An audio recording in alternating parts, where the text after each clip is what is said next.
Hey, Bobby Manning here, Celtics. Garden Report. Another win here at TD Garden tonight, and this one in more dominant fashion than the one we saw on Friday against the Rockets. This time, 116-86 is the final. Celtics built a 27-point lead through three quarters, and the bench grew on it into the deep parts of the fourth quarter. This whole fourth tonight was essentially just lost time for both these teams. 6 minutes for Romeo Langford to get into the flow of things. Minutes for Aaron Nesmith, Carson Edwards, and others who were able to contribute. Evan Fournier, we talked about him on Friday, and the hot streak continued for him in this one. Reaches 10 straight threes at one point, and now 11 of his last 17 from three-point land for the Celtics. That was a big story because we are now seeing that he fits into that off-ball glue role in between a ball handler and a catch-and-shoot guy. Not a strictly catch-and-shoot guy like Semi Ojeleye, Grant Williams, some of the other players off the Celtics bench have been this year, but he can get on the ball and create for himself a little bit and knock down shots when other guys get him open looks. And that's something the Celtics have been begging for offensively for quite some time. At least since Gordon Hayward left this team, and we did not see Gordon Hayward here tonight. The Hornets were brutally undermanned. We'll talk about how those losses for Charlotte are going to impact the East because the Celtics now just find themselves one game behind fourth spot in the East. But for now, within their own world here, this looks like a completely different team, able to play wing-heavy lineups, defend aggressively as they want to, switch on defense. Everybody looks a lot more comfortable defensively in this game, and not just Jaylen Brown, Jayson Tatum, and Marcus Smart, but Evan Fournier looks fantastic in this system. We saw him block Terry Rozier in the lane. Romeo Langford came into this game for the first time this season, and we found out Romeo Langford was real. And he went up and made a big block on Miles Bridges. So defense. Look at the scoreboard at the end of the night. Charlotte has 86.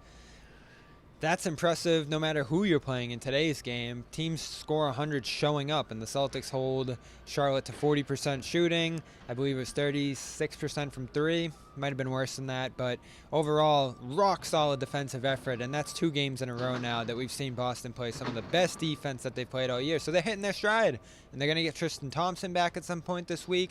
And finally, for the first time all year, whenever Semi Ojeleye comes back on that next West Coast trip, this team will be fully healthy. And I know Terry Rozier commented before the game that things aren't as bad in Boston as people have made it out to be. We'll see. I think there's still some red flags out of this game. Kemba Walker, 2 of 8 to start. Finished 5 of 12. Inefficient. Kind of got taken out of the flow of the game. He wasn't needed with the explosive performance that Fournier ended up having in the end.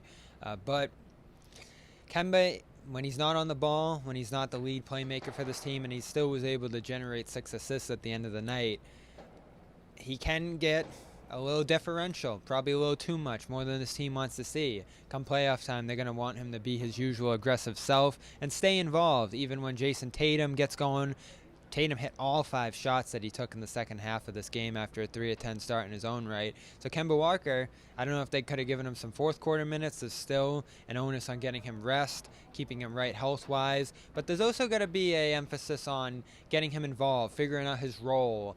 What will he look like come playoff time? And I don't mean play him on the back-to-back against the Knicks on Wednesday, but try to think about what will this team look like come playoff time. Where will Kemba Walker fall? Is he just going to be an off-the-ball, cutting, catch-and-shoot guy? That almost certainly will not be the case. But can he be halfway on the ball, and then when he's not on the ball, just a watcher? And hopefully he'll get a catch-and-shoot 3 in those circumstances. Now, he had a nice cutting layup in this game off Tatum. He found other ways to get involved, particularly as a passer. But if the Celtics are going to make a run at the NBA Finals this year, the formula is going to have to be Jayson Tatum, Jaylen Brown, Kemba Walker, all 3 of them, the 3 best players, finding ways to get involved. Now, Kemba has talked about him now stepping into the process of integrating Fournier into this team, so I have no problem whatsoever in him trying to get Fournier feeling involved and hot with this team, and that certainly has been something they've been successful at doing through the weekend, and they were not all that successful with in his first 2 games. So, mission accomplished. Fournier is now a fully integrated member of the Boston Celtics, and he looks like he is going to be a great fit indeed.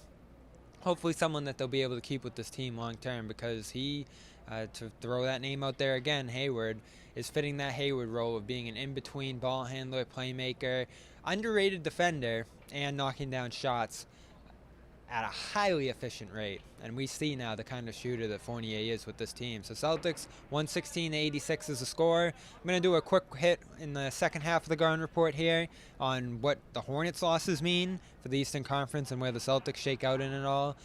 But for now, subscribe to CLNS Media, Celtics All Access, our Celtics only channel on CLNS Media. Make sure you subscribe to that one as well. Celtics CLNS on Twitter. Me at Real Bob Manning, and Bobby Manning on YouTube. Not the pastor. He comes first. Number 2 is me. And we'll see you in the second half for a little Hornets talk, as they look like they've completely faded at the East, if this is what they're going to look like post Hayward.